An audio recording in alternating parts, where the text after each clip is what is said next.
In the previous class, we have prepared the ground to be able to define gradient, divergence, and curl of vectors and tensors. In fact, of scalars, vectors, and tensors.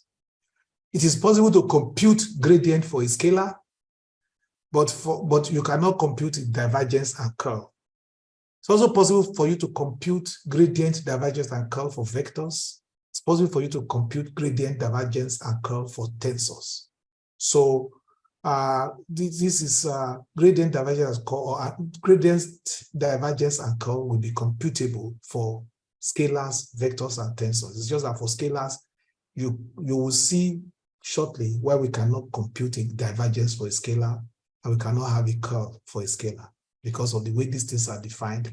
They do not apply to scalars, but gradient can be found for everything. So you can have this gradient of any scalar function. You can have a temperature gradient. If you have temperature, which is a scalar, you can have a temperature gradient, which is a vector. If you have velocity, which is a vector, you can have a velocity gradient, which is a tensor. A velocity can have a divergence, and then it can also have a curl, but you cannot have the divergence of temperature, and you cannot have the curl of temperature, because temperature is a scalar quantity. We will define these things in this class and the next one, and then we define them fundamentally so that and then we'll give you the computation formulas for them. But the basis is the Gateau differential that we have already done. Once you understand the Gateau differential, it's always easy then to get the fundamental first principles definition of all the other things. Everything moves from the Gateau differential.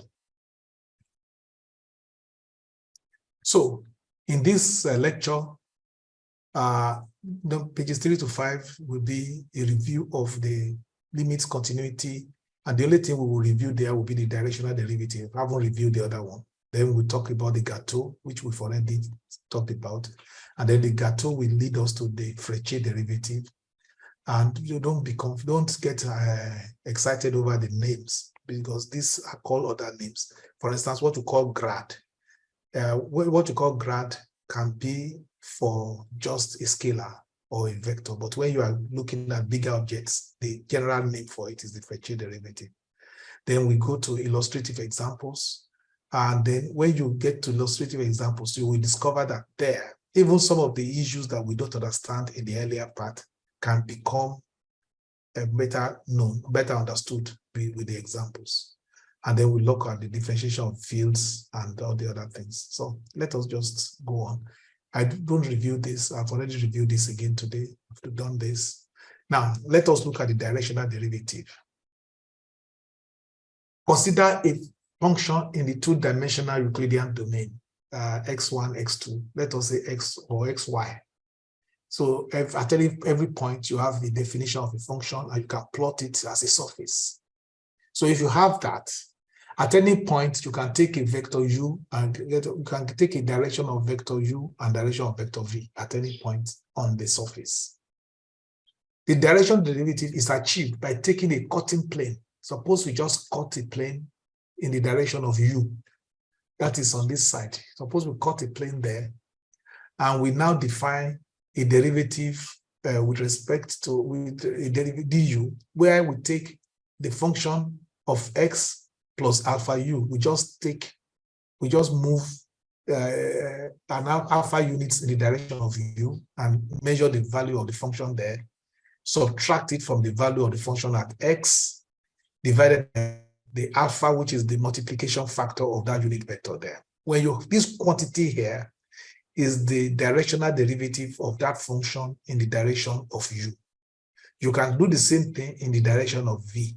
You can see that the directional derivative is defined, and all you are using to divide is the multiplication factor of the additional unit vector. You add this much of the unit vector to x, you add this much of the unit vector here. So it depends on which one you are adding, and that is it. So this is the definition of the directional derivative. And if you look a little bit carefully, you will see that this is just the same thing. The Gateau derivative differential that we looked at is something like this. It's just that we did not choose U and V to be unit vectors. That's all. We just chose U and V. If we allow U and V to be anything, any vector or a tensor, then you get the gâteau. So the gâteau is not just coming from the blues. It's coming from a well-known concept of directional derivative. Gâteau differential generalizes this simple idea, applies it to tensor valued functions in tensor domain. So it doesn't have to be a vector value function or a scalar value function, and the domain does not have to be a vector domain, it can be any domain. So if you look at this carefully, you'll see that this directional derivative, which is a simple idea, is what becomes the Gâteau differential. So the question is, what do this become if we select U to be E1 and V to be E2? If you select U to be E1, it means that we are having f of x plus alpha x2, x1 plus alpha x2, and then x1, x2. So the changes are happening only in the x1 direction. Again, if you make it E2, then the changes are happening only in the x2 direction. So you can see that in the if you make it E1, what you are having here essentially is the partial derivative with respect to x1. Then the second one, if V is E2, you are looking at the partial derivative with respect to E2. So that is what happens. We've already gotten here. We've already defined this. We've already defined this. We've already done this. We've already done this. So here is what we do next. Now, look at what happens. Let us see what happens in the case of the scalar. In the case of the scalar, you can see that the differential is simply the f dx dx. So you take the derivative and you multiply it by dx to get the differential. Now, what we are going to do is that we want a product like this. We want a product like this for the general case. So you can see that in the case of a scalar, there is no problem. What you have here is a scalar. What you are multiplying with is a scalar, and what you are having at the end is a scalar. Now, if it is a vector that is here, what you will multiply by get, if it's a vector that is here, if we are talking of a domain of a vector, and the function itself is scalar, is it possible to have something we multiply by a vector and get a scalar? Of course it is possible. The only thing is that that thing itself must be a vector. If we are going to multiply two things, if we are going to multiply something with a vector to get a scalar, then we are talking of a scalar product. Because if it is a scalar function of a vector, then if this is a vector, then the thing we must multiply with it must be a vector, and the product between them must be a scalar product. So we are going to have this, we are going to create this kind of relationships. And it is going to determine, it's going to depend on two things. What kind of product will depend on two things? It will depend on what kind of function is it? Is it a scalar valued function? Is it a vector valued function? Is it a tensor valued function? What kind of domain are we in? Are we in a scalar domain, a vector domain, or a tensor domain? Once we have this and this fixed, then we will know this and what product we will have. You will see that the goal is always simple: to compute a meaningful value for the quantity, the f dx. The way the dependent variable changes with respect to the domain variable. We want to see how the dependent variable changes with respect to the domain variable. The domain variable can be a scalar, can be a vector. If a vector field, how does this function change? This function itself may be a scalar. How does the scalar change with the domain variable? For instance, if it's temperature, how does temperature change from point to point? That is temperature gradient. Now, but when you multiply that with the x, it must give you the differential in temperature. If temperature is scalar, the differential in temperature must be a scalar. But if you are talking of the Euclidean space, the x is a vector. That means that the derivative itself must be a vector in a scalar product to give us a scalar. Because if the answer is a scalar and this is a vector, this must necessarily be a vector. Let us see. We are going to look at this with specific examples. A scalar vector or tensor valued function in a scalar vector or tensor valued domain is said to be Frechet differentiable if a subdomain exists where we can find one quantity we shall call grad such that grad multiplied by h will give us the Gaussian differential. This equation defines the gradient of a function in terms of its operating on the domain object to obtain the Gaussian differential. The nature of grad f of x, as well as the kind of product between the gradient and the differential, depend on the value and type of the function and the type of argument involved. In the simple case of a scalar valued function of a scalar argument, we are back to the regular derivative as can be seen in the first row of the next table. The product involved is simply multiplication of two scalars. The Gaussian differential is your regular differential. For a scalar valued function, when the argument type is a vector, we get for the familiar operation grad of a scalar function of a vector. The Gaussian differential here is the directional derivative in the direction given by the differential dx. Notice two things here. The function value itself is a scalar. The function differential is a scalar. The difference is a vector. The product between grad and a vector differential is a scalar product, so that the gradient of a scalar value function of a vector argument is itself a vector. In the table, the product of the Vector derivative in column 2 and the argument in column 3 is a scalar. Hence, the correct product here is the scalar product. And the grad of a scalar product, therefore, must itself be a vector, because it is when it is operating on another vector that it produces the scalar differential. So for it to be able to produce scalar differential, it must be a vector, and the product between them must be scalar product. There's a lot of words here, and it can argue, I will agree with you if you say it's a bit confusing, but examples will be our hope to be able to get it right. So what we are saying here is that the first one on this table is easy. You have the differential. If the function is a scalar, the differential of the function, the difference of two scalars is still a scalar. Then the derivative, the gradient, is multiplying the differential, multiply this change in the domain variable. So you are multiplying a scalar by a scalar, you are getting a scalar. So there is no problem on the first line. Let us go to the second situation where the function itself is a scalar and the argument is a vector. So the function itself is a scalar, so the Gaussian is a scalar. But the domain is a vector. The difference between two vectors is still a vector. Okay, so you know the nature of this. You know the nature of this. You know that this is a scalar. Sorry, this is a vector and this is a scalar. The function itself is a function of a vector, but it is a scalar valued function. So it is a scalar. So what will the gradient be? The gradient must multiply this to give you, it must multiply to give you a vector. How can you get a vector by multiplying something with a scalar? That thing you are multiplying must itself be a vector, because if it's a vector in a scalar product, it will give you a vector. That is why grad for a scalar function of a vector must be a vector, and it must, so the product here must be a scalar product. What happens when the function itself is a scalar and it's a function of a tensor? Say the determinant. The function itself is a tensor valued, sorry, the function itself is a scalar value function, but the domain is a tensor. So you are going to get the result of a scalar, but you are going to take a product with a tensor. How can you take a product with a tensor and get a scalar?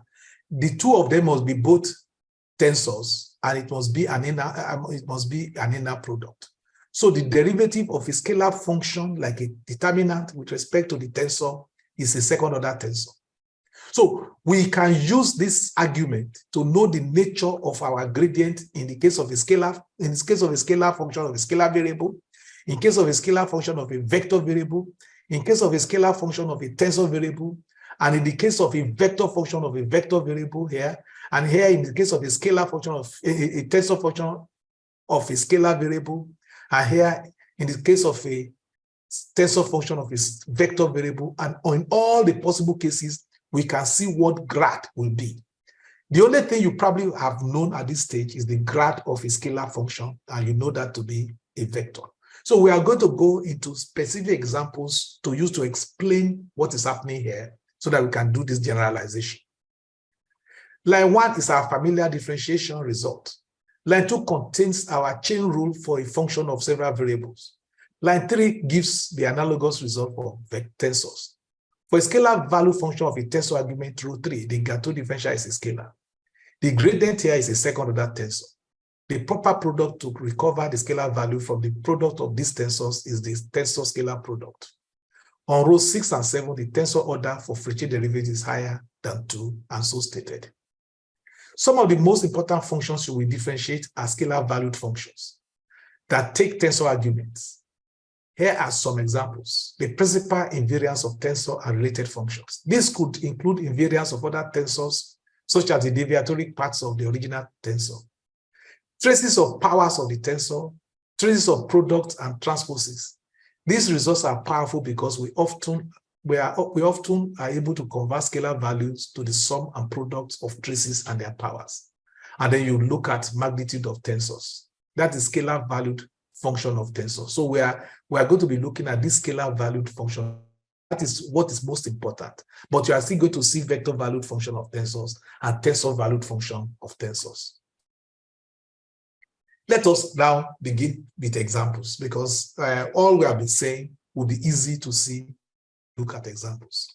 So let us look at the derivative of the trace of a tensor, derivative of that with respect to the tensor itself. We are to show that that is going to be the identity.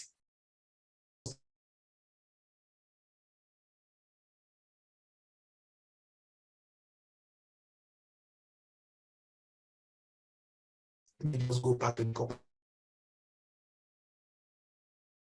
Gaussian differential has a computation formula. It is d the alpha of f of x plus alpha h. So if you have, if the function itself now, if the f of x is the trace of the tensor, what is f of x plus alpha h? If f of x is the trace of a tensor, what is f of x plus alpha, f of s plus alpha s, sorry, plus alpha h? So let us go back and look at that. So here we call our h ds. It's still h. You can say f of s plus alpha h. If f of s is the trace of s, then it's just trace of s plus alpha h, which is this. So if you differentiate that with respect to alpha and evaluate that as alpha is equal to 0, what do you do?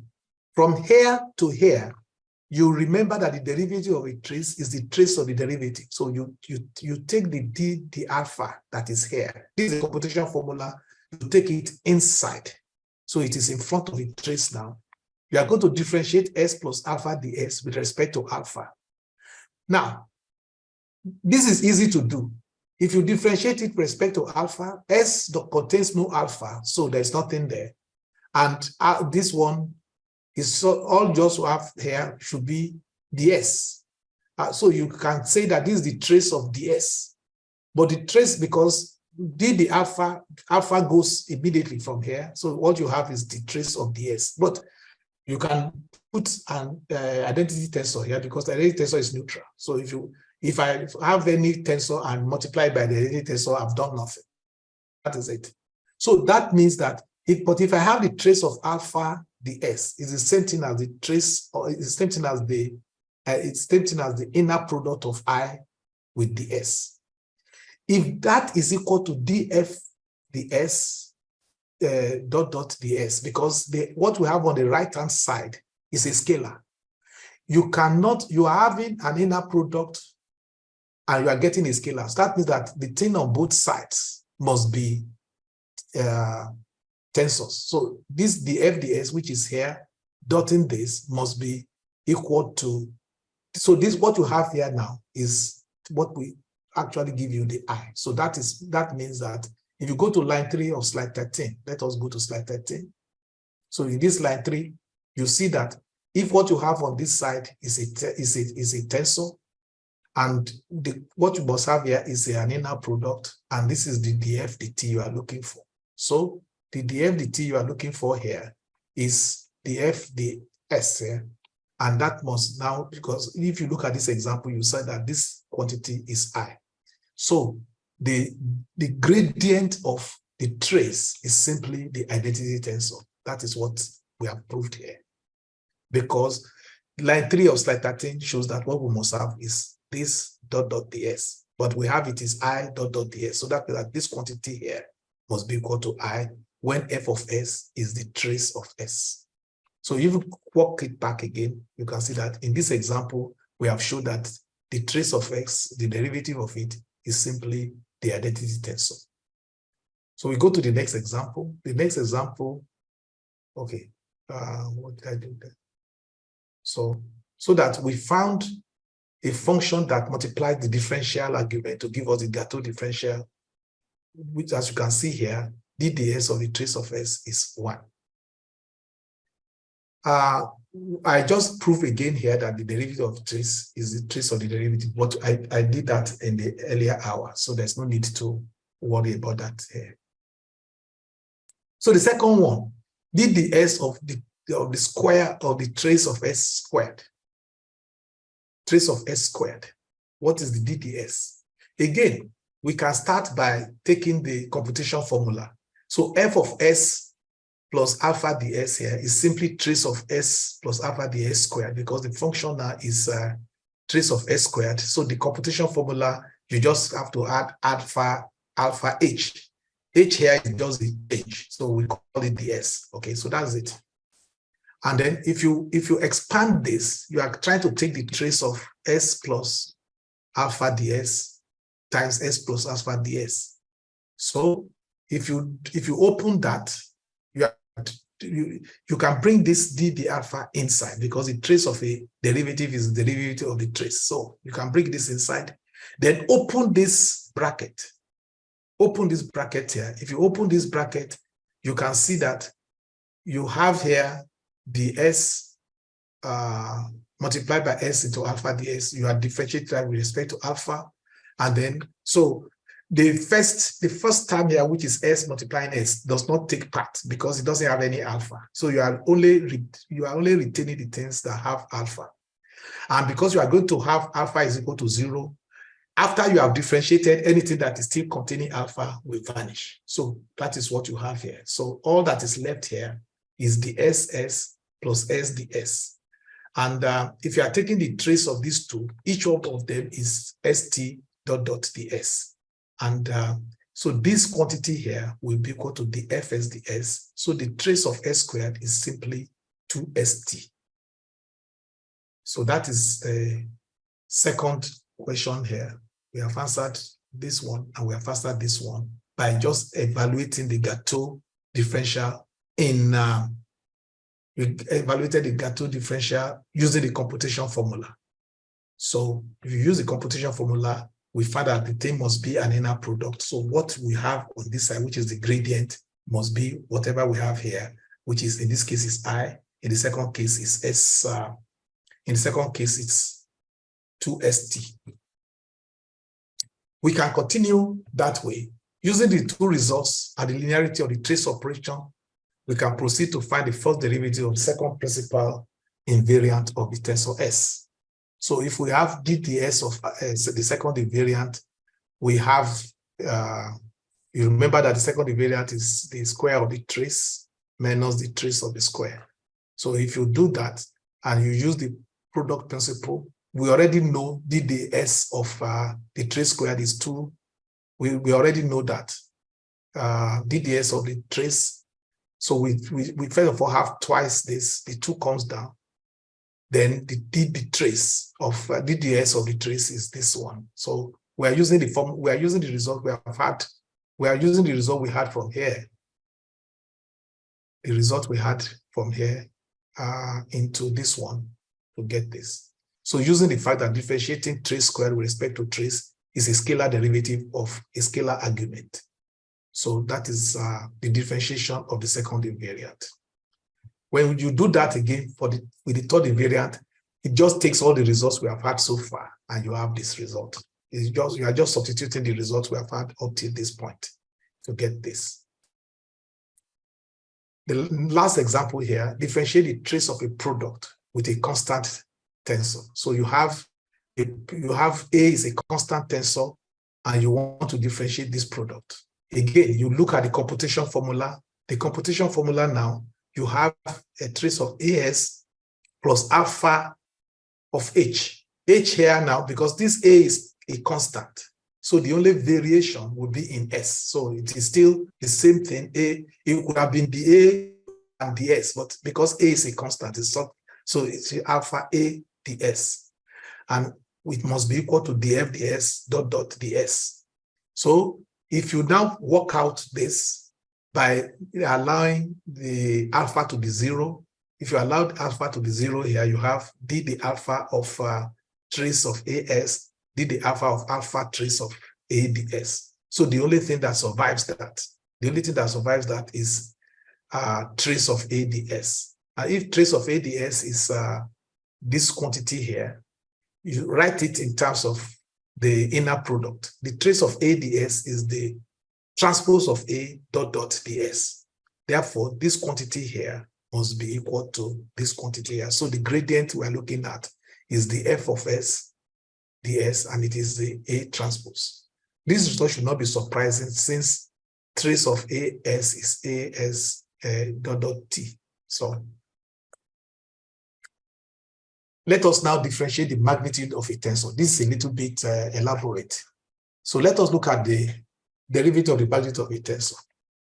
Again, the quantity will be the derivative dot dot b, where b is the value inside the value of change. Okay, and it is the same thing as the limit as alpha tends to 0 of d the alpha of f into a plus alpha b evaluated at alpha is equal to 0. Well, we have not put that there, but you must evaluate it at alpha is equal to 0 after you have taken, when you are taking the limit, evaluate it at alpha is equal to 0. For any arbitrary tensor.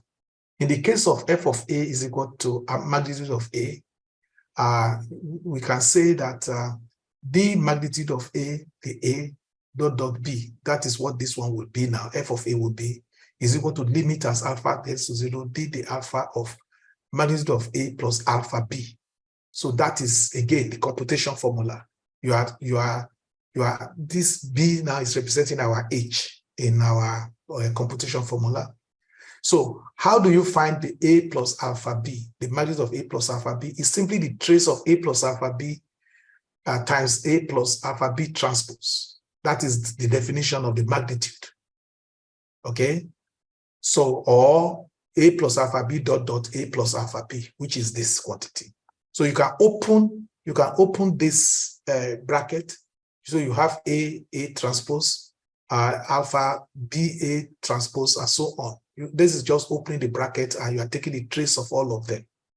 Note that the expression under the root sign here is scalar, and that the trace operation is linear. Because the trace operation is linear, to find the trace of what is in the bracket, you can take their traces one by one, because the trace of a sum is the sum of the traces, because trace is linear. So when you do that, and then when you are differentiating this with respect to alpha. If you are differentiating this with respect to alpha, remember that what you are differentiating itself is a scalar. What you are differentiating itself is a scalar, even though it's you're computing it with this vector, but the magnitude of a tensor is a scalar quantity. So using our normal product rule, so you just have you are differentiating this with itself. You are differentiating the a plus alpha b with itself. So you have 1/2, the square root of all of this, and then you differentiate them one by one. You now differentiate them one by one with respect to alpha. So what you have on top is the differentiation of each one now term by term with respect to alpha. This one vanishes. This one, the alpha becomes 1, so you have BAT. Then this alpha vanishes, you have ABT. And this one becomes 2 alpha BBT. So that is why you have nothing here. nothing here. The first term has vanished, and you have 2a trace of BBT.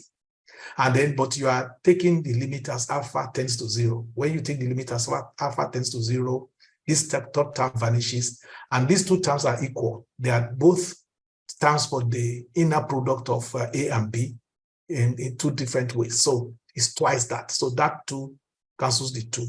All the terms that contain alpha here are vanished, because remember that you are going to evaluate this thing at alpha is equal to 0. So all that remains below is trace of AAT. So what that is 2 the square root of A inner product A. So you have this. At the end of the day, it just shows you that d of the magnitude of A, the A, is simply A over the magnitude of A. That is by the time you remember that this quantity is equal to the same thing that you have just arrived at. So this first quantity here is the same thing as this quantity here. So that means that this quantity here, A over the magnitude of A, must be equal to the f of A, the A, when f of A is the magnitude of A. So that is where this equality comes from.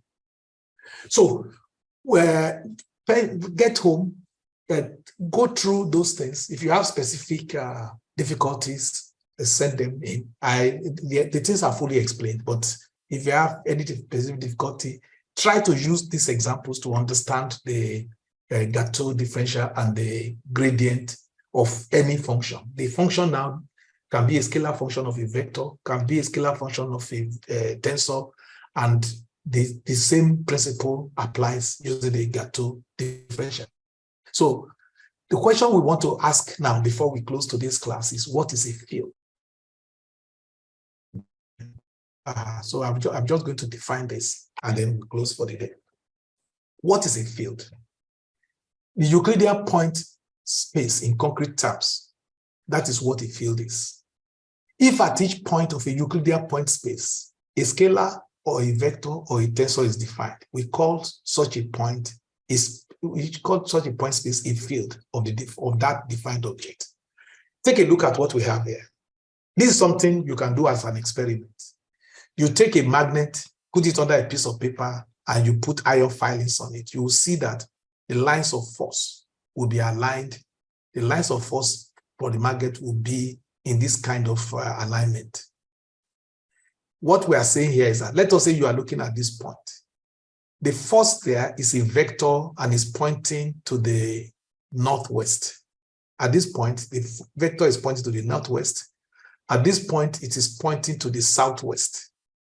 At this point here, it's pointing to the northeast. At this point here, it's pointing to the southeast. At this point, it's pointing to the west. This point is pointing to the west. So all these are, so even if we are not even talking about the magnitudes of this force, of this magnetic force, the directions are changing from point to point. But not only directions are changing, you will see that the force is more densely packed around the pole of the magnet. Around the pole of this magnet, the forces are densely packed. So you will agree with me that the forces are largest around the poles, and they are smallest as you go further and further away from the magnet. So these are forces that are varying in magnitude and direction as you move from point to point. But what you will agree with me is that at any point on this piece of paper, there is a value, there is a magnitude, and there is a direction of a force field. And that magnitude and direction of a force field changes from point to point. This is what we call a force field. So this is a field now. It's a field of force because there's a force defined which has different values and different directions as you move from point to point all along that plane. That is a force field. It's in 2 dimensions. It could also happen in 3 dimensions. It doesn't have to be an electric field. It can be a pressure field, like the type of things that your weatherman shows you on the television every day. It gives you a map, and it will tell you the pressure here is different from the pressure here. This is an area of low pressure. This is an area of high pressure. And you can see the color is changing to a densely populated center there, and so on. All of this is a pressure field. It's a Euclidean, it's a 3-dimensional Euclidean space, But as long as you can define a pressure value from point to point, which changes as you go from one point to the other, we call it, it can be a pressure field, it can be a wind field, it can be the velocity and direction of the wind, it can be the value of the pressure. That is a field. The quantity that is defined as you go from point to point, in this case, can be either wind pressure or wind velocity. That is it. See another one there. Let us say you have two wires bringing current out of the plane. So the electric force field can be found using the same ion filings kind of thing. So these are the directions. So here, at every point, you see an electric force is defined. When an electric force is defined at each point, you say that is an electric force field. It can also be a velocity field. It can be velocity inside a gas turbine. The gas is moving and it is heated, so it has temperature, it has velocity, it has several things. Let us say these arrows are giving you an idea of the direction and magnitude of the velocity. We can call this one a velocity field. So what is a field? If at each point of a Euclidean point space, a vector is defined, that's a vector field. If a scalar is defined, it's a scalar field. If a tensor is defined, it's a tensor field. We call that point space a field of that defined object. Here you have a field of magnetic force, a field of wind velocity, or a field of wind pressure. This is a field of electric force. This is a field of velocity. So what we are dealing with from now on in our continuum mechanics, we will be dealing with fields. We will be dealing with a situation where in a whole region, some values are defined, and those values change as you move from one point to the other. And you want to calculate the gradient, the divergence, the curl of all, you want to calculate all those things. So what we are about to do is to give you the computation formula after you have understood how these things are defined to compute those things. Many times you will be using Mathematica. You will not be doing the computation manually. But what is important here is that you have sufficient understanding of what you are going to compute so that you can compute those things with applications and understand the meaning of the result you are getting. On this page, we have a magnetic force field, we have a pressure field, a repulsive electric field because like poles, and a velocity field. These are scalar and vector fields. On the next page, you will see stress and strain fields, which are tensor fields. This is a particular simulation we did using Fusion 360. In this simulation, we took the quarter of a brake pad that became hot as a result of braking force. So the thing is hot, and then there are thermal stresses as a result. So because of that, we can have a temperature field, we can have a stress field, we can have a displacement field. This first one is a displacement field. What this is a safety factor field. This is stress field. That is, when we say a displacement field, there is a value of displacement that varies from point to point, and the colors show them. Here, there's a value of stress that varies from point to point, and the color. Then there's a temperature. For instance, the places that are shown in red are hotter than the places that are shown in blue. You can see that the outer extremities of the brake pad are hotter than the inner part. That should be reasonable because the actual velocity at that point, the relative velocity of rubbing the brake element is higher there than when you get inside here. So so you have a case of a temperature field here, a displacement field here, a stress field here. So because of symmetry, we know that the same result is replicated in the four quarters. This fact is used to reduce the computational load of the analysis. This was done in Fusion 360 on a Windows 10 computer equipped with a graphics processor using the cloud services of Autodesk. So, fields in design optimization. Engineers encounter fields when optimizing design. The goal is to create objects that will not fail in service and still be economical to manufacture. Fake product is a synonym for inadequate engineering and production skills. It is your burden to design, prototype, and manufacture real products for Nigeria and Africa. This set of courses are in place to stimulate your minds and provide you with skills of the trade to do this. So what we are going to compute next, we've already defined the gradient for a tensor, the gradient for a vector, we are now going to calculate them in their components. We note that if on the left-hand side you have the Gaussian differential, on the right-hand side you have the same Gaussian differential, which is now broken down in grad multiplied in the space. So it is this grad that we are now going to compute with a scalar value function with vector arguments that are now in the position vector of the Euclidean point space. So we are going to calculate this. We are not going to do that here. We are going to wait till the next class. So these slides will be available to you now. So for you take what we did in the first hour, which is supposed to help you, because I knew that we are going to move fast in the second segment. Please go back and look at the fundamentals. If you understand the fundamentals, if you still have difficulty, be able to put your finger on your difficulty and send your questions in before the next lecture.